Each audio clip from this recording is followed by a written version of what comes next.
오늘은 특별히 이사야 38장에 있는 히스기야의 기도에 대해서 말씀을 보았습니다. 요즘 제가 이 가요 중에 이상하게 그 가슴에 자꾸 끌리는 그런 노래가 하나 있었습니다. 그게 뭐냐면 어느 60대 노부부의 이야기입니다. 오래전에 자살했던 김광석 씨가 만들고 불렀던 노래. 그 노래 가사 중에 이런 말이 있습니다. 모두가 다 떠난다고 여보 내 손을 꼭 잡았소. 주변에 있는 사람들이 하나씩 둘씩 나이를 먹으면서 자기 주변을 떠나갔다고 그렇게 가슴 아파하며 남편의 손을 잡았다는 거죠. 그리고 이런 내용이 있습니다. 다시 못 올 그 먼 길을 어찌 혼자 가려 하오. 여기 날 홀로 두고 여보 안녕히 잘 가시게. 우리 사람은 다 이 세상을 떠나게 되어 있습니다. 여러분 우리는 늘 착각 속에 살고 있죠. 말로는 우리가 다 죽을 것을 안다고 하지만 하루하루 사는 모습을 보면 죽음을 생각하며 살고 있는 사람 같아 보이지는 않습니다. 죽음을 생각하는 사람은 삶을 함부로 살지 않는다고 제가 분명히 말씀을 드렸죠. 그런데 삶을 함부로 살아가고 있는 그 모습을 보면서 죽음을 생각하지 않고 있구나.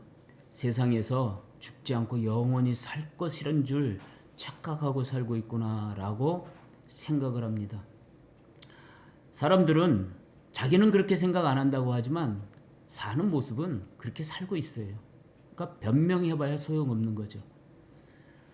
삶을 이 세상을 떠날 사람처럼 살지 않는 사람은 삶을 함부로 살게 되어 있습니다.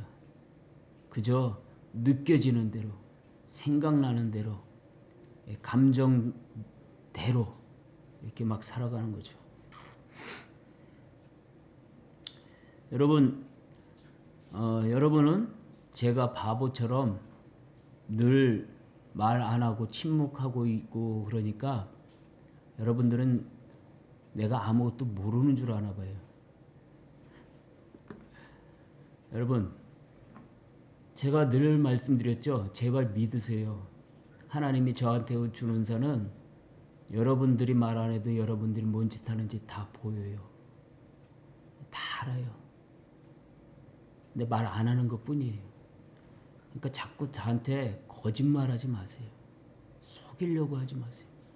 내가 몰라서 그렇게 속아주는 게 아니라 알면서 침묵하는 거예요.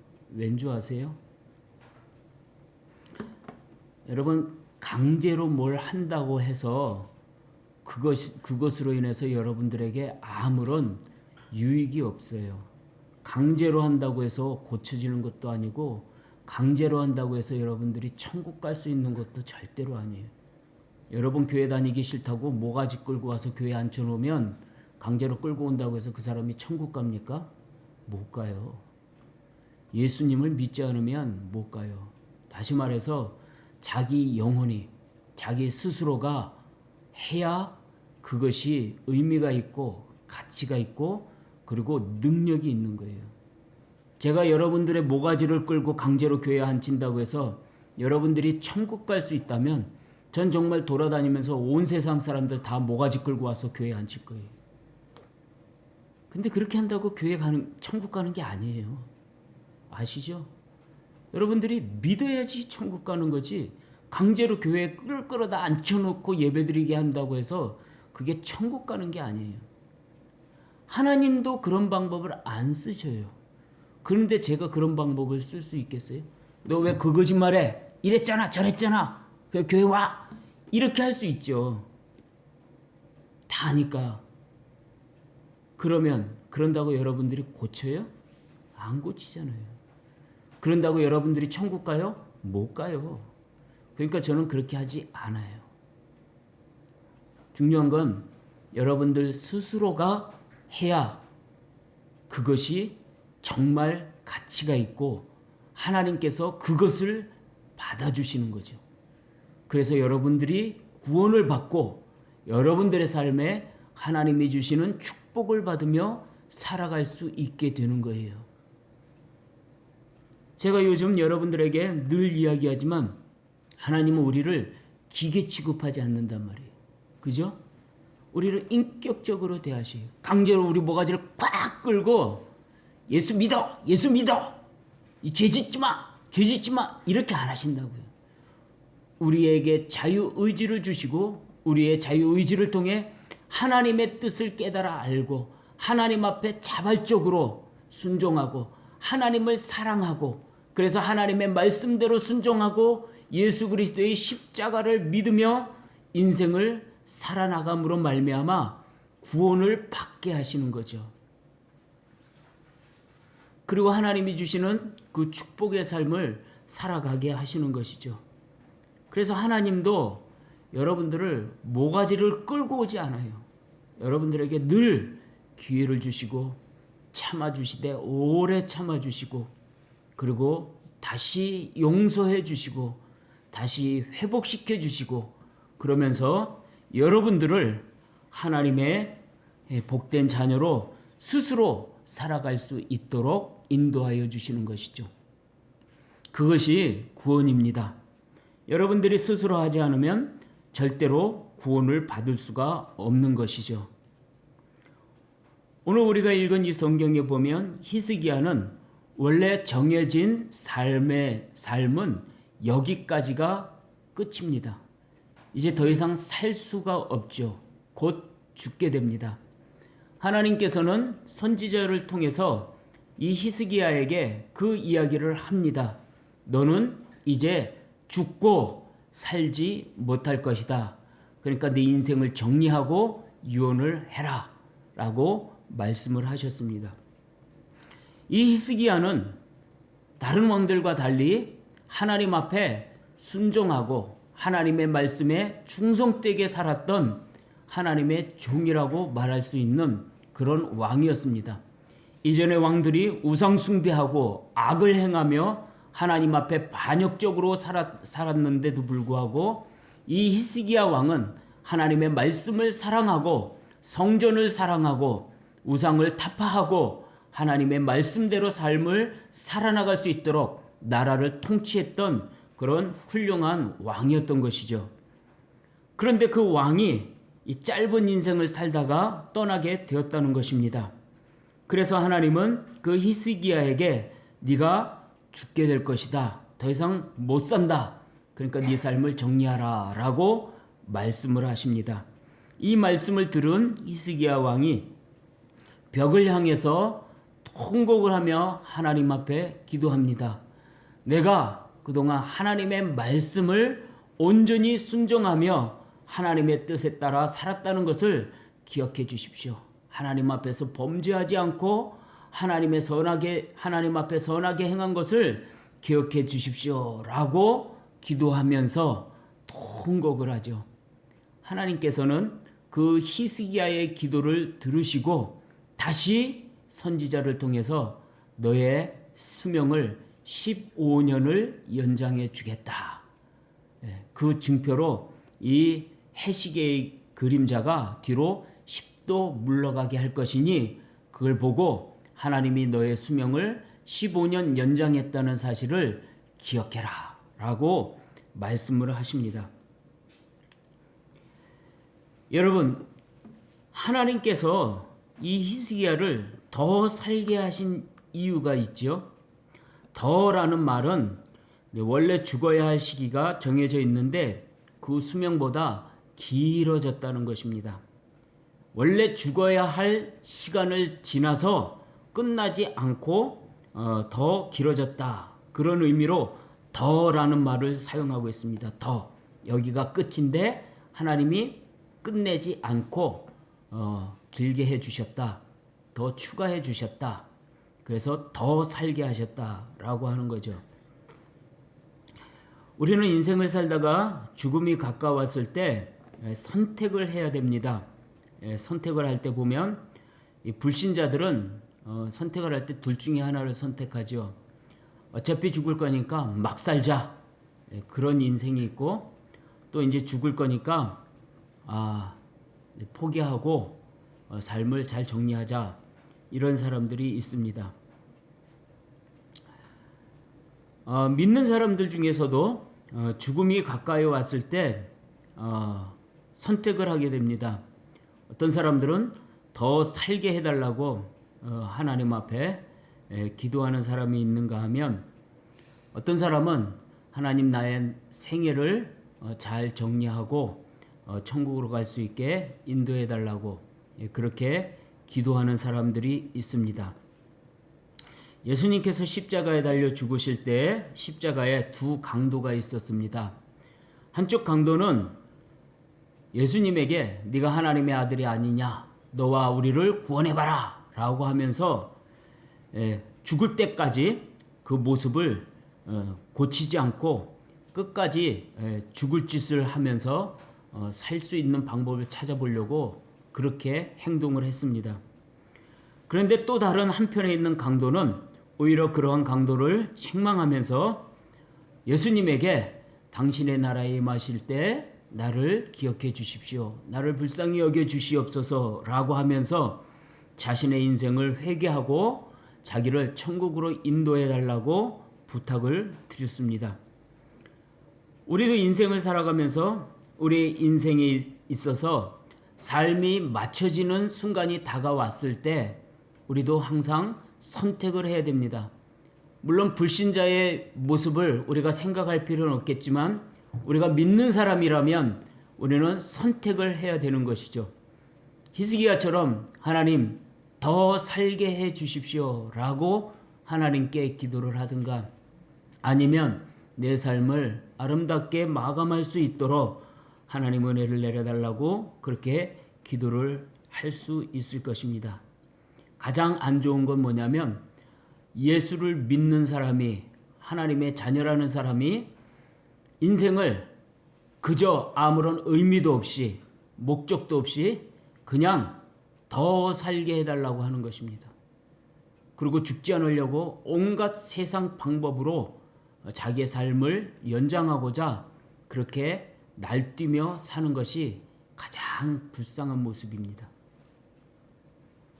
제가 여기에 올 무렵에 안양에 있을 때 새벽 기도를 나왔던 딴 교회 그 집사가 하나 있었습니다.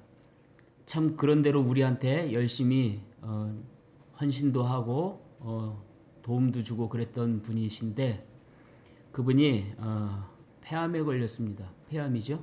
폐암에 걸렸어요. 젊으신 분인데 폐암 수술을 하고 치료를 받고 그러면서 치료하는 병원에 우리가 찾아가기도 하고 그랬습니다. 갔더니만 온갖 그 병을 고치고 치료받을 수 있는 온갖 것들을 전 재산을 다 들여서 찾아다니고 또 그거를 하고 그러고 있더라고요. 여러분도 잘 아시겠지만 저는 사람의 기분을 좋게 하려고 말하는 사람은 아닙니다. 요즘은 많이 참고 말을 안 했더니만 교회가 엉망진창이 됐는데 저는 원래 그런 사람은 아닙니다. 그래서 제가 그분한테 가서 뭐라 그랬게요? 집사님 살 수 있습니다. 힘내세요. 용기 내세요. 이랬을까요?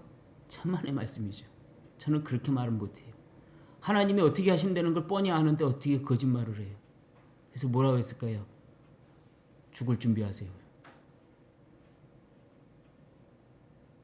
죽을 준비하세요. 살기 위해서 노력하지 말고 죽음을 준비하세요. 죽기 전에 당신 남편, 자녀, 주변 사람들에게 해야 할 거 있지 않습니까? 복음 전하고 예수 믿게 하고. 당신은 죽으면 천국 가는데 다른 사람들은 죽으면 천국 못 가지 않습니까? 죽음을 준비하세요. 굉장히 그 말이 서운했던 모양이에요. 결국 얼마 안 가서 죽었습니다. 죽었다는 소식이 들려왔어요. 제 마음이 너무 아파요. 마지막 순간까지 살기 위해서 아둥바둥 하다가 죽은 거. 한편 저 사람이 집사인데도 저렇게 천국 가기가 싫었을까? 그런 생각도 들고, 아, 저렇게 세상에 미련이 많이 남아있을까? 왜 살고 싶었을까? 그런 생각을 많이 합니다. 어떤 사람은 저한테 미친놈이라고 그럽니다. 그럼 사람이 당연히 살기를 원하지 죽기를 원하는 사람이 어디 있냐고.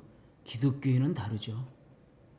여러분들 마음속에 그런 것이 없다면 여러분들이 정말 예수 믿는 사람인지 한번 생각해 보세요. 왜 살기를 바라세요? 죽는 게 훨씬 좋은 거예요.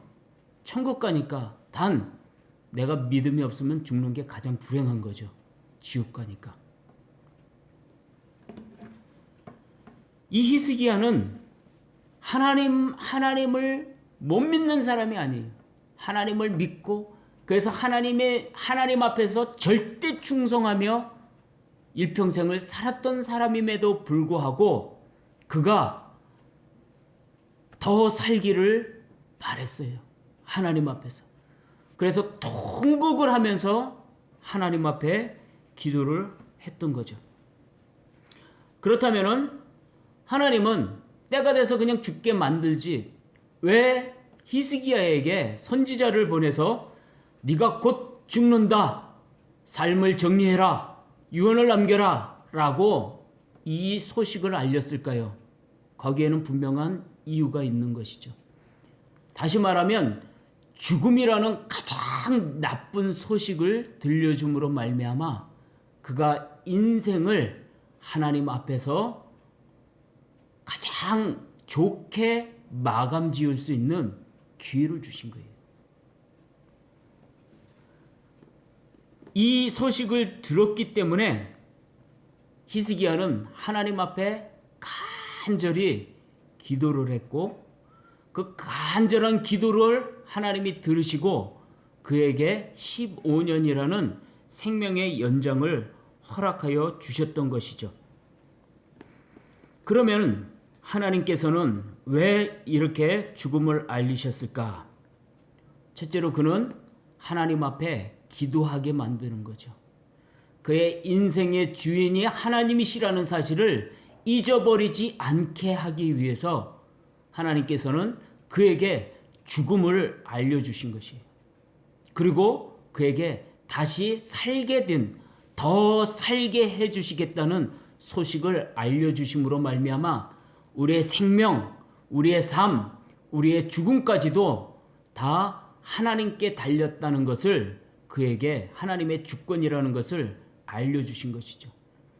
그걸 통해서 하나님은 뭘 원하셨을까요? 그러므로 하나님 앞에 순종하고 충성하고 하나님의 뜻을 이루기 위하여 삶을 살아라 라고 하는 것이죠. 그동안 그렇게 살았던 히스기야인데 왜 하나님께서는 이렇게 다시 한번 이러한 일들을 만드셨을까요?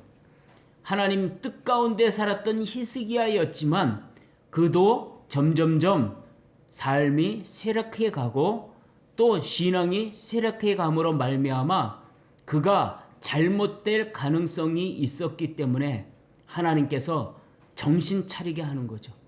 그리고 그의 남은 생애를 더 연장해 주심으로 말미암아, 그로 말미암아 하나님 앞에 더 충성하고 또 아름답게 생을 마감하고 이제껏 해왔던 일들을 잘 마무리할 수 있도록 그렇게 하나님께서 기회를 주신 것이죠. 이것은 하나님이 하나님의 자녀이기 때문에만 허락해 주시는 일들이에요. 하나님의 자녀가 아니라면 다시 이러한 기회를 주지 아니하실 것이고 또 그에게 친히 이러한 내용들을 가르쳐 주지도 않을 것입니다. 이때 히스기야가 하나님 앞에 기도할 때에 이 기도의 특징이 있어요. 우리는 우리 삶에 문제가 생겼을 때 하나님 앞에 기도하면서 제일 먼저 하는 게 뭐냐면 원망이죠. 그리고 불평이죠. 기도하는 거 이렇게 들어보면은 대부분 사람들이 자신도 모르겠지만 원망을 해요. 그렇게. 그리고 불평을 해요. 하나님이 이랬지 않았습니까? 아, 왜 이렇게 하세요? 뭐 이런 기도를 많이 해요. 그죠? 히스기야는 하나님 앞에 기도할 때 원망을 하거나 세상을 탓하지 않아요.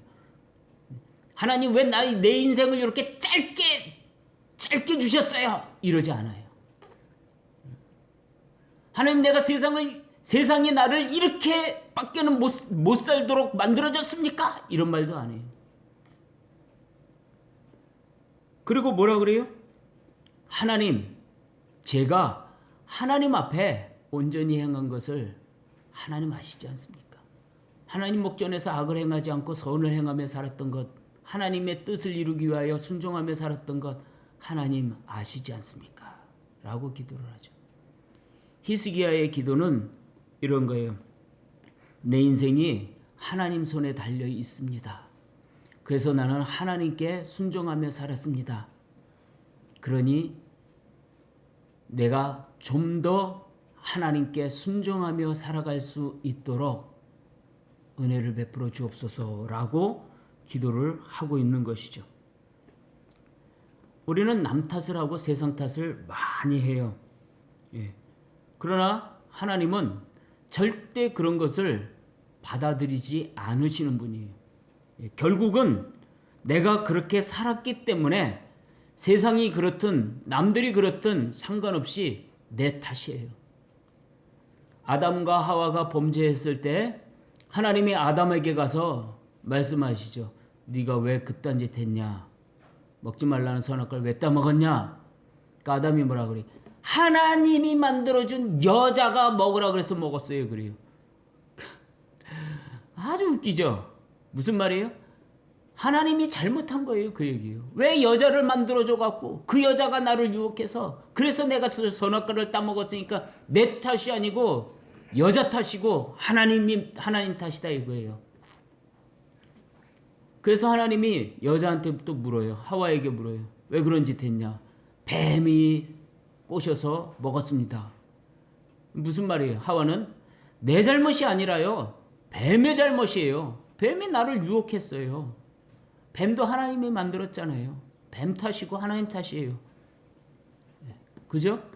근데 하나님이 누구에게 벌을 줘요? 마지막 뱀에게 벌을 주죠. 그 뱀에게만 줘요? 아니죠. 여자에게도 벌 주고 남자에게도 벌을 주고 그리고 하나님이 만들어 놓은 에덴 동산에서 쫓아내시고 그리고 그들에게 죽음이 임하게 만들어 놓았죠. 여러분 우리는 우리 인생을 살아가면서 우리 인생에 많은 어려움, 괴로움, 고통, 아픔이 있겠죠. 그런데 우리는 그럴 때마다 늘 남 탓을 하고 세상을 원망하는 그런 사람들이 있어요. 하나님은 절대로 그것을 용납하지 않으신다는 걸 잊지 마세요.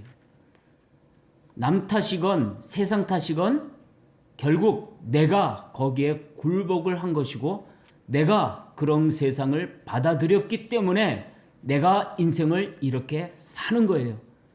그래서 결국 하나님의 심판은 나에게 주어진다는 것을 절대로 잊지 말아야 돼요. 하나님이 아담에게 그래 내가 만들어준 하와가 너를 유혹해서 네가 선악과를 따먹었으니 하와는 죽여버리고 너는 그냥 에덴 동산에서 살아 이러지 않으셨다고요. 여러분 하나님이 이 세상 탓, 사람 탓, 환경 탓 아무리 해도 결국 그 일을 저지른 건 너잖아 라고 말씀하신다는 것을 절대로 잊지 마세요. 오늘 우리가 읽은 이 성경에 보면 히스기야는 하나님 앞에 기도할 때 하나님을 원망하거나 세상을 원망하지 않았어요. 그리고 오히려 자기가 하나님 앞에 어떻게 순종하고 충성했는지 그것을 통곡을 하면서 하나님 앞에 기도하고 그러면서 하나님께 간절히 자신의 삶에 대하여 기도를 한 거죠. 어떤 면에서 그건 이런 기도가 될 수도 있을 것이에요. 내가 이제껏 하나님 뜻 가운데 충성하며 살았사오니 하나님, 내가 앞으로도 더 하나님 앞에 순종하고 충성하며 살 수 있도록 내 인생을 더 살게 해 주십시오라고 하나님 앞에 기도했던 거죠. 하나님이 히스기야를 살려줄 이유가 여기에 있는 거죠. 하나님, 나는 내 멋대로 내 인생대로 내가 그냥 살던 대로 살겠습니다. 그러면 하나님이 더 살려줄 이유가 없는 거예요.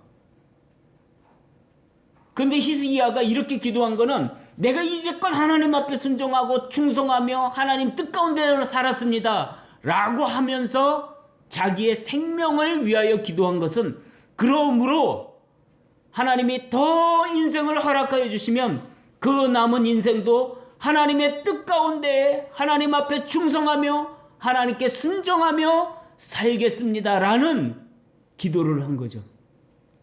하나님이 허락하신 것은 히스기야의 생명이라기보다는 히스기야의 순종과 충성을 더 할 수 있는 기간을 허락해 주신 것이에요. 여러분, 우리가 살아야 할 이유가 있습니까? 우리가 더 살아야 할 이유가 있습니까? 여러분들은 여러분들의 인생이 더 살아야 할 이유가 있다라고 말한다면 무엇 때문이라고 이야기할 수 있을까요? 나는 하나님께서 나를 더 살게 해 주셔야 된다. 왜냐하면, 그리고 그 이유를 댈 수 있어요? 내가 하나님 앞에 이 전도의 사명을 감당하기 위해서 나는 더 살아야 된다. 하나님이 천하보다도 귀하게 여기시는 생명을 하나라도 더 구원하고 복음을 전하고 그래야 되기 때문에 나는 하나님 더 살아야겠습니다. 이렇게 말할 수 있어요? 하나님, 내 형제들, 내 자매들, 내 일가 친척들 아직 예수님을 모르는 사람이 많습니다. 저들을 구원하기 위해 하나님, 저는 더 살아야겠습니다. 이렇게 말할 수 있어요?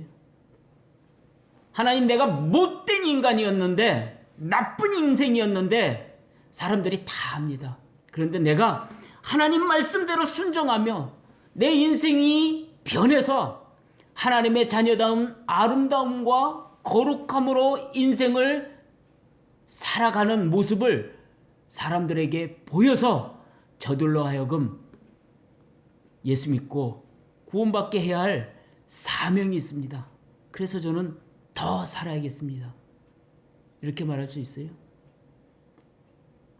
여러분들은 오늘 죽어야 할 인생 하나님 내일 더 살게 하시면 하나님 앞에 뭐라고 기도하고 어떻게 사시겠어요?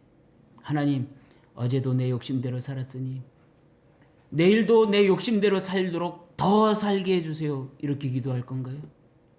오늘도 술 먹고 담배 피고 죄지며 살았으니 내일도 술 먹고 담배 피고 죄지며 살 수 있도록 하루 더 살게 해주세요. 이렇게 기도할 건가요? 오늘도 성질대로 못되게 행동하며 살았는데 내일도 성질대로 못되게 살 수 있도록 하루를 더 살게 해주세요. 이렇게 기도하실 건가요? 하나님이 그 기도를 들어주실까요?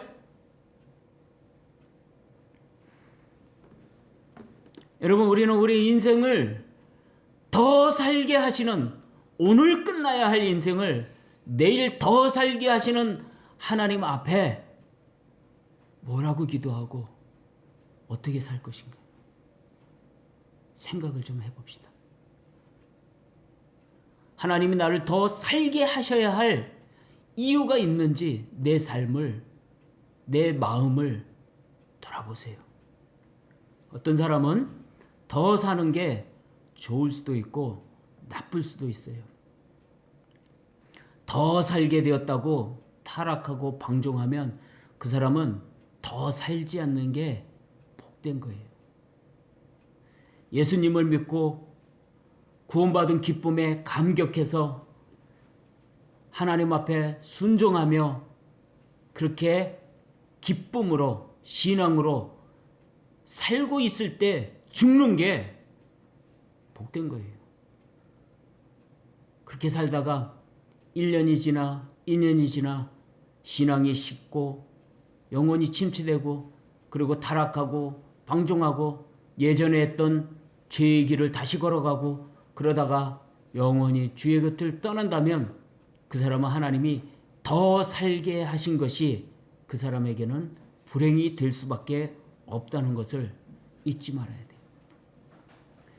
어제도 이렇게 살았고 오늘도 이렇게 살았으니 내일도 이렇게 살겠다 하는 사람도 하나님이 더 살게 하실 이유가 없다는 것 잊지 마세요. 절대로 잊지 마세요. 히스기야는 하나님이 15년을 더 살게 해주셨어요. 그런데 안타깝게도 그 뒤에 내용을 보면 히스기야가 예전처럼 하나님 앞에 충성을 다하고 말씀대로 살아가는 그러한 모습을 보이지 못했어요. 그래서 히스기야 때까지는 하나님이 그에게 벌을 주지 않았지만 그러나 그로 인해서 그의 후대가 아주 비참해지는 그런 결과를 낳고 말았죠. 다시 말하면 히스기야는 15년을 더 사는 것이 복된 것이 아니라 그때 죽었어야 가장 복되고 영광스러운 삶이었다는 것이에요. 우리는 어떻게 더 살아야 할까요? 하나님이 우리를 더 살게 하실 때 우리는 어떻게 살아야 할까요? 제가 어떤 분의 간증을 듣다 보니까 그분이 의사신데 옛날에 교육을 받을 때 그 의과대 교수님이 그렇게 말하더래요. 야, 병 안 걸리고 아프지 않고 완벽하게 살 수 있는 방법이 뭔 줄 아니? 가르쳐 줄까? 예, 가르쳐 주세요. 죽는 거야. 죽으면 병도 안 걸리고 아프지도 않아. 그게 가장 완벽한 거야. 그러더라는 거예요. 여러분, 하나님이 여러분들에게 인생을 더 살게 하시려면 여러분 죽어야 됩니다.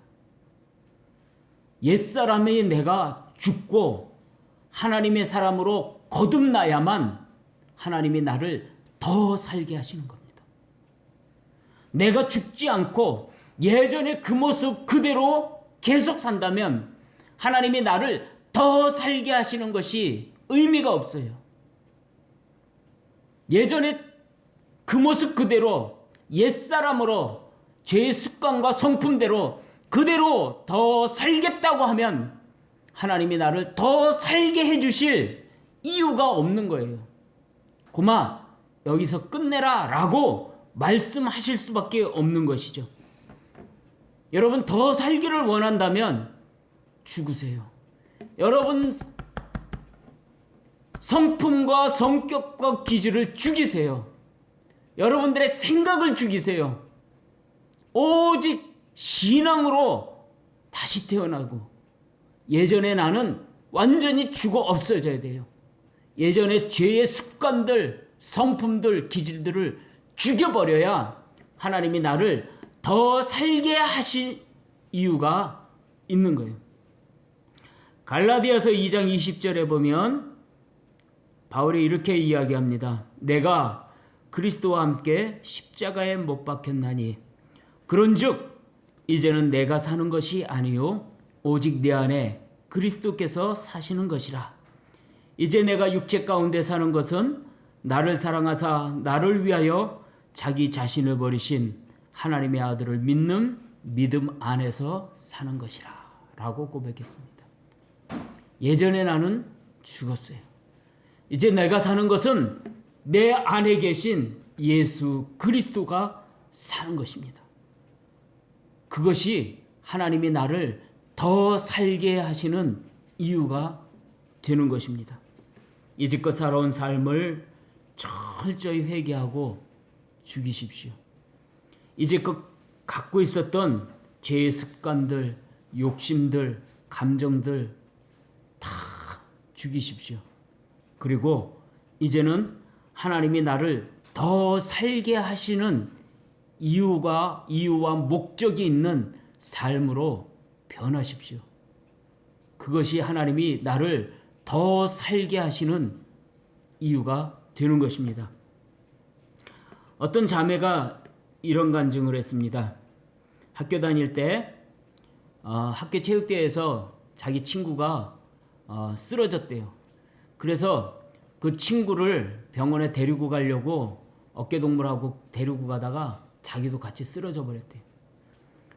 그래서 병원에서 진단을 받아보니까 희귀병에 걸렸는데 심장이 제대로 뛰지 않는 점점 심장이 멎어가는 그런 병에 걸렸대요. 그래서 그 당시에는 이 심장을 고칠 기술이 없고 의술이 없어서 그 당시에 그 기계를 설치해서 이 심장에 설치해서 심장을 기계로 강제로 뛰게 하는 그러한 초보적인 수술이 있었대요. 그것도 의사들이 해본 적이 없으니까 책을 들여다보면서 그렇게 수술을 했대요. 얼마나 위험한 수술이었겠어요. 의사들도 해본 적이 없고 한 번도 해본 적이 없는 수술이고, 그런데 그거를 글쎄 책을 들여다보면서 그걸 배워가면서 수술을 했다는 거예요. 그런 위험한 일이 어디 있겠어요. 어차피 죽을 사람이니까 해본 거겠죠. 그랬는데 그 수술이 제대로 돼서 그 사람이 살게 됐어요. 의사들이 그 자매에게 그랬답니다. 당신은 하나님이 살려준 거야. 의사가 살려준 게 아니야. 책 보면서 수술했는데 무슨 의사가 살렸겠어. 그러니까 하나님 앞에 감사하고 살아. 그랬대요.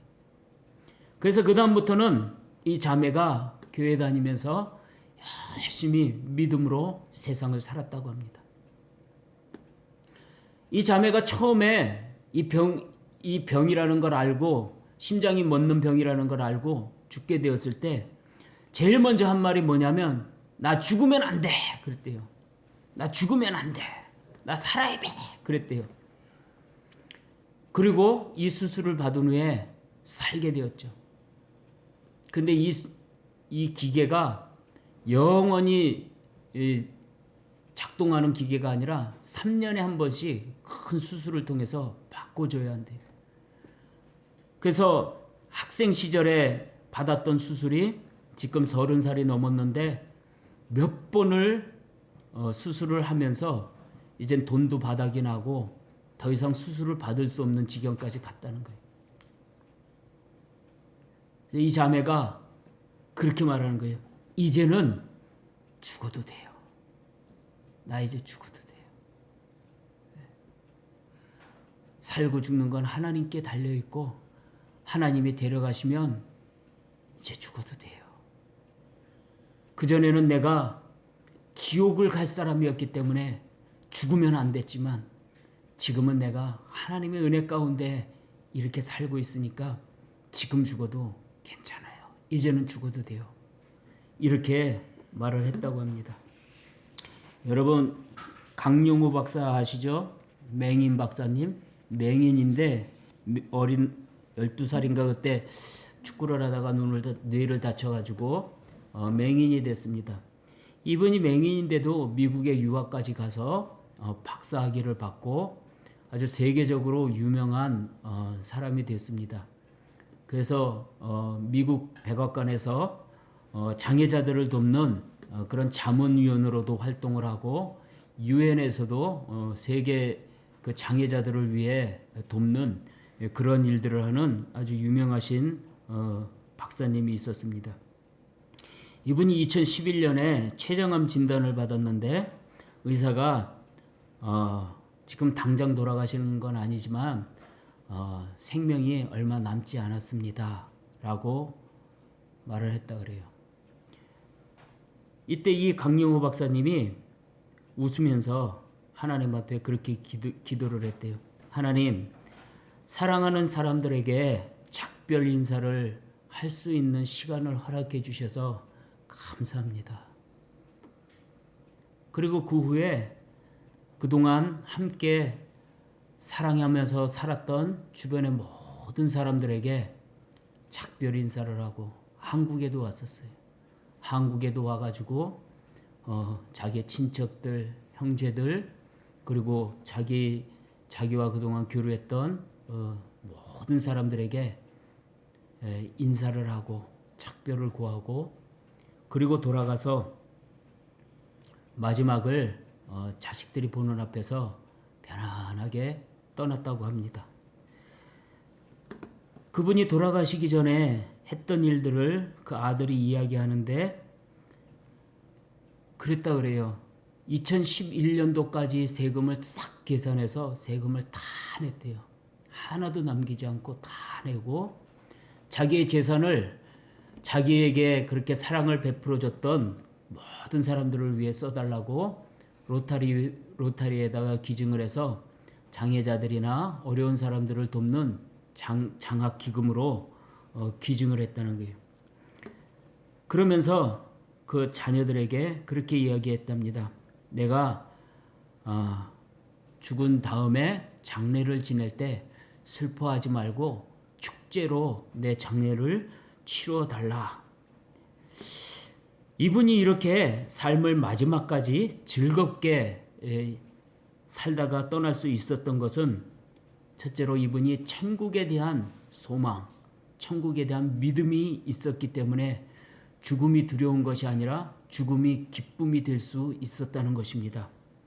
또 하나 중요한 것은 이분이 한평생 하나님 은혜 가운데 살면서 부끄럽지 않은 인생을 살았기 때문에 부끄럽지 않은 인생을 살았기 때문에 죽을 때 기뻐하며 죽을 수 있었다는 거예요. 여러분, 우리의 남은 생애를 후회와 절망의 순간으로 만들지 말고 하나님 앞에 기뻐하고 감사하며 떠날 수 있는 그러한 인생으로 더 사시기를 바랍니다. 기도하겠습니다.